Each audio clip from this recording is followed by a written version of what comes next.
അടുത്ത ആഴ്ച എക്സാം ആയോണ്ടെന്ന് പഠിക്കാതെ വെച്ചിരുന്നിയാ ഇതോ കിളിയും ക്ലിക്കൂടൊക്കെ ഏത് വഴി പാറിന്ന് അറിഞ്ഞൂടാ. അല്ലേലും എക്സാമിന്റെ 1-2 ആഴ്ച മുന്നേ പഠിക്കലൊന്നും നമ്മളെ കൊണ്ട് കൂട്ടിയാ കൂടുന്ന പണിയല്ല. പിന്നെ ബുക്കും പൂട്ടി വെച്ച് അമ്മേ ചോറെന്ന് പറഞ്ഞൊരു പോക്കായിരുന്നു. രാവിലെ തന്നെ പഠിക്കാൻ വേണ്ടി വന്നത് പഠിക്കാനുള്ള കൊതി കൊണ്ടല്ല. പഠിച്ചില്ലേ അമ്മ വീട്ടിലെ പണിയെടുക്കാൻ പറയും.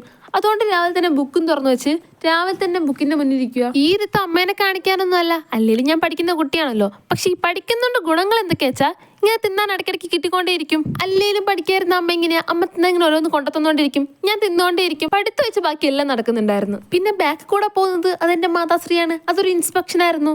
പഠിക്കുന്നുണ്ടോ ഇല്ലയോ എന്നറിയാൻ വേണ്ടി വന്നു നോക്കിയതാ. അതുകൊണ്ട് 2 പേജ് കൂടെ മറിച്ചിട്ട് കാര്യമായിട്ട് ഇന്നങ്ങ് പഠിച്ചു. പിന്നെ കുറച്ച് പാവം ഇത്രയും തിന്നാൻ കൊണ്ടെത്തന്നല്ലേ വെച്ച് എന്തേലും പഠിക്കാന്ന് book തുറന്നാല് Nimda, Dozras tell me.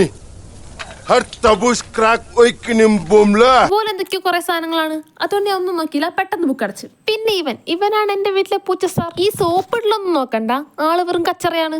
ഒരു പട്ടി ആ റോഡിലൂടെ പോയാനാണ് അവൻ ഈ നോട്ടം നോക്കുന്നത്. ഇവന്റെ നോട്ടം കണ്ടാത്തൊന്നും ഇവന്റെ തന്തയുടെ പേരുള്ള സ്ഥലത്തുകൂടെ ആ പട്ടി പോയെന്ന്. എന്റെ മെയിൻ പരിപാടി ഈ നാട്ടിലുള്ള പട്ടികളുടെ ഒക്കെ കാരണം അടിച്ചു പൊളിക്കലാണ്.